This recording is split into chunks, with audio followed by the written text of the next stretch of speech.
Hi guys! Welcome back to my channel, Aling Tindara Vlogs. So sa video ito, magluluto tayo ng isdang galunggong na lapad. Ito yung kamukha ng matambaka, pero galunggong daw ito guys, na malapad. Tapos ito yung mga ingredients natin. Gagamit tayo dito ng kamatis, luya, bawang, sibuyas, at saka siling haba.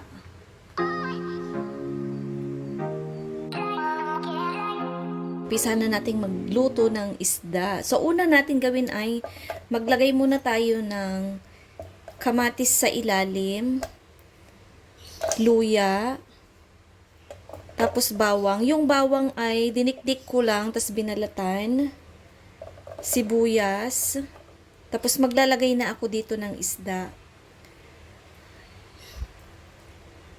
So, kayo guys, anong ulam nyo today? Ano ang menu nyo? Ano ang inyong menu? Menu, or whatever guys. So, ito pala ay mahigit 1 kilo. So, maglalagay ulit tayo ng another toppings. Luya. Yung luya, pwede nyo to guys dikdikin. Tapos, pinuhin siya. Tapos, sibuyas. Sa sibuyas, pwede nyo ring dikdikin yan, pinuhin, parang menudo or giniling style. Tapos, ipatong natin yung natirang isda. So, ayan. Tapos, ilahat na natin yung ating mga ingredients. So, dito, patong natin. Tapos ito, gagamit ako dito ng asin. Asin ng dagat. Yung rock salt. Yan, medyo madami yung nakuha natin. Huwag nating ilahat kasi medyo maalat na yan. Tapos syempre, hindi mawawala dito ang paminta. Huwag nating kalimutan ang paminta. So, maglagay tayo. Mas madami guys, mas masarap. Kasi kailangan dito yung medyo maanghang. Yan, ganyan tayo maglagay ng paminta. So, dadamihan na natin guys. Tapos, ilagay na natin yung siling haba dito lang sa mga gilid-gilid. Ay, lagyan ko pala sa gitna. So, gagamit lang ako ng 3 piraso. Tapos, meron ako dito yung mga chinap ko lang sa gitna na kamatis. Ang gagawin ko dito ay ganito lang.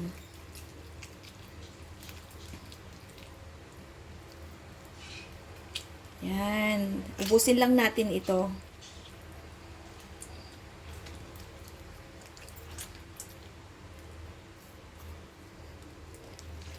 Ito palang gamit kong kamatis. Ito yung tinatawag na native na kamatis.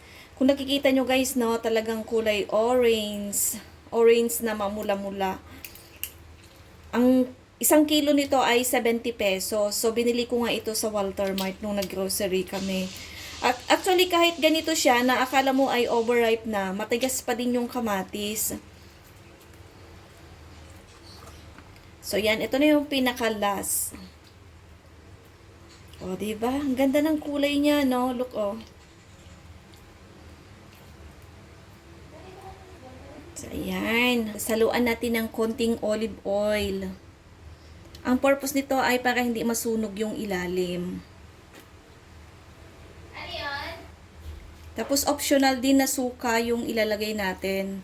Pwede nyo tong hindi lagyan, pwedeng lagyan. Lalagay tayo ng kaunting tubig. So, ayan, umpisahan na natin siyang lutuin.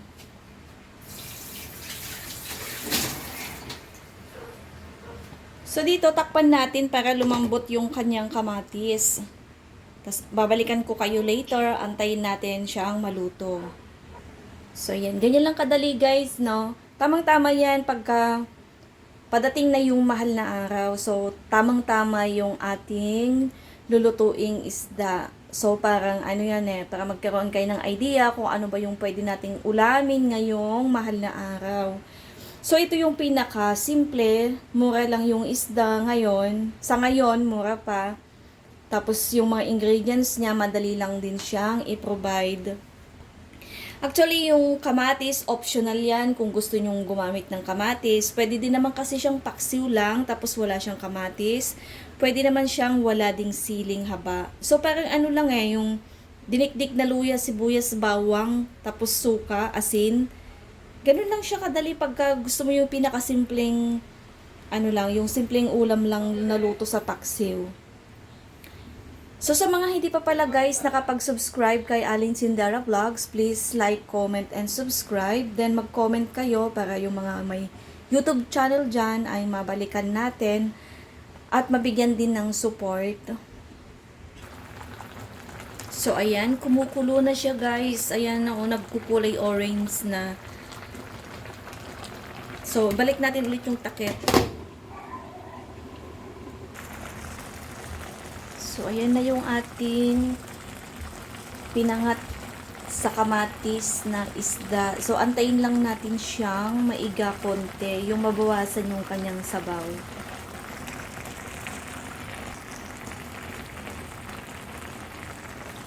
Alam nyo guys, ang kinaganda ng native na kamatis, no? Madali lang siyang, magkulay orange yung sabaw niya. So, ayan, no? Tingnan nyo.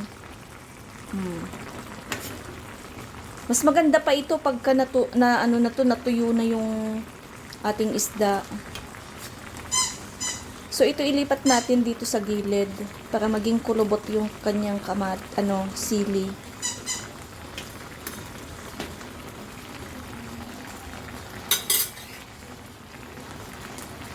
So ganyan lang guys, hindi na natin siya tatakpan para ma-steam.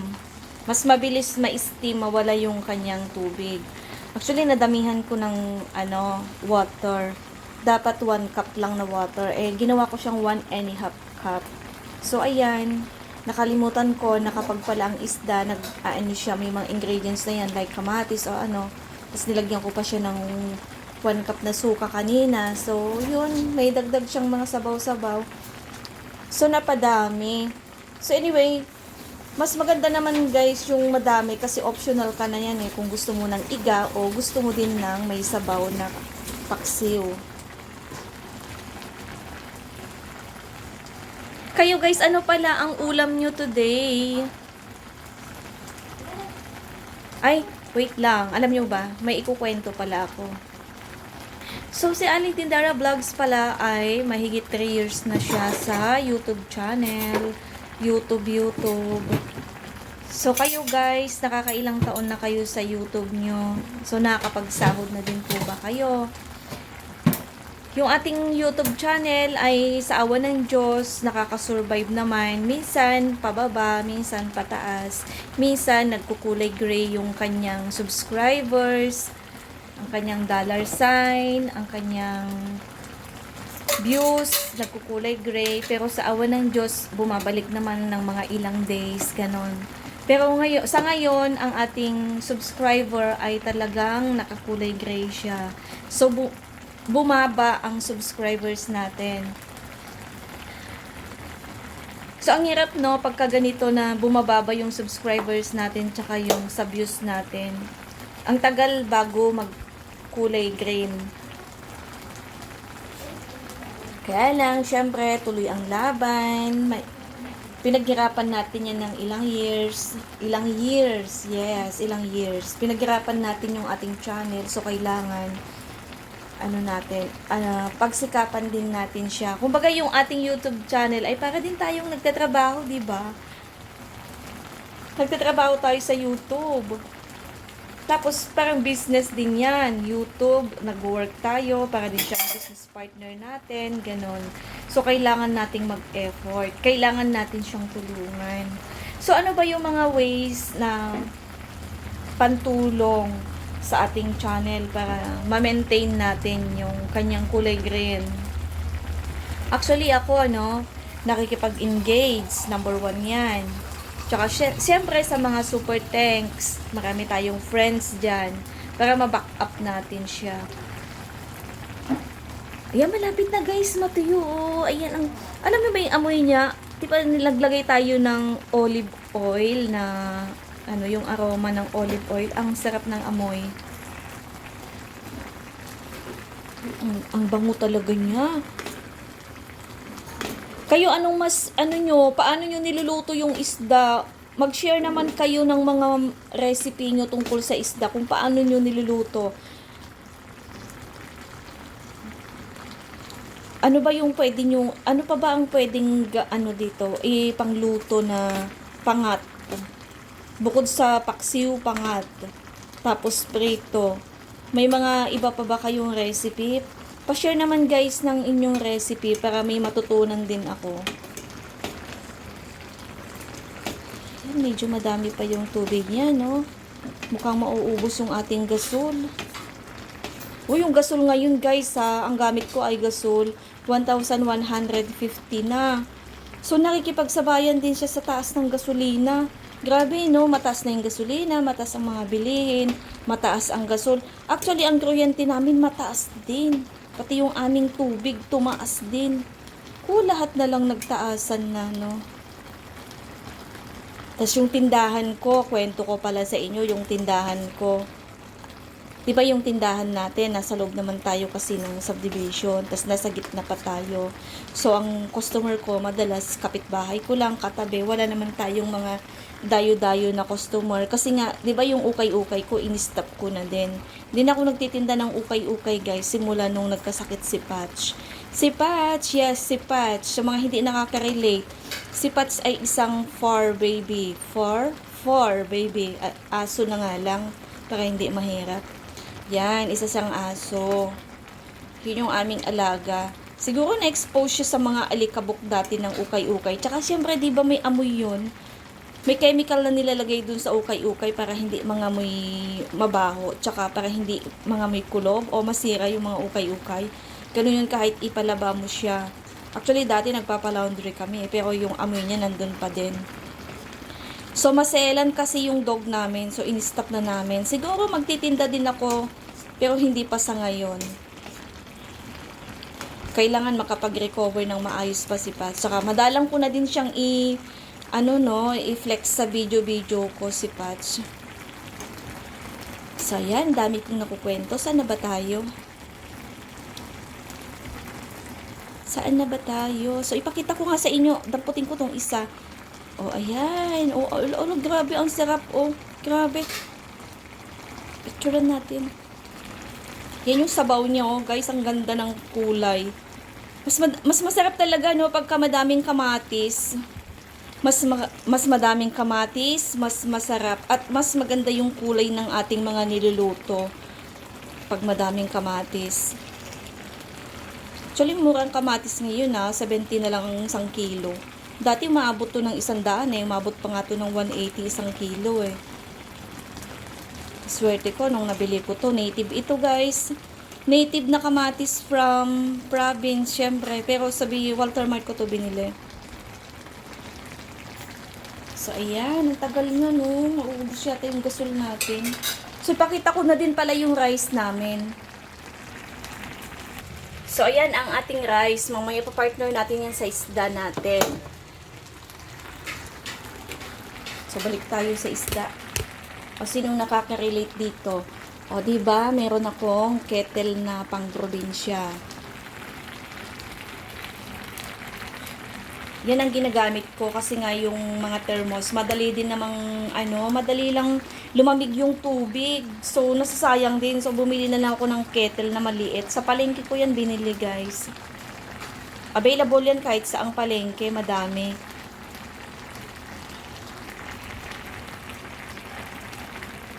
Ang tagal nyo, no? Ang dami ko nang naikwento. Grabe, ang bango niya talaga. Nakakagutom na. So, ayan guys, pwede na yan. Huwag na natin siyang patuyuin. So, pwede na yan para kahit paano may sabaw yung ating kanin. So, sa lahat ng nandyan na nanonood ng aking premiere, thank you everyone and God bless. Ano pala guys, pa-bell all. Sa mga hindi pa nakapag-subscribe kay Aling Tindera Vlogs, please like, comment, and subscribe. And then, paki-bell all para ma-notify ka sa susunod kong upload. So, hanggang sa muli.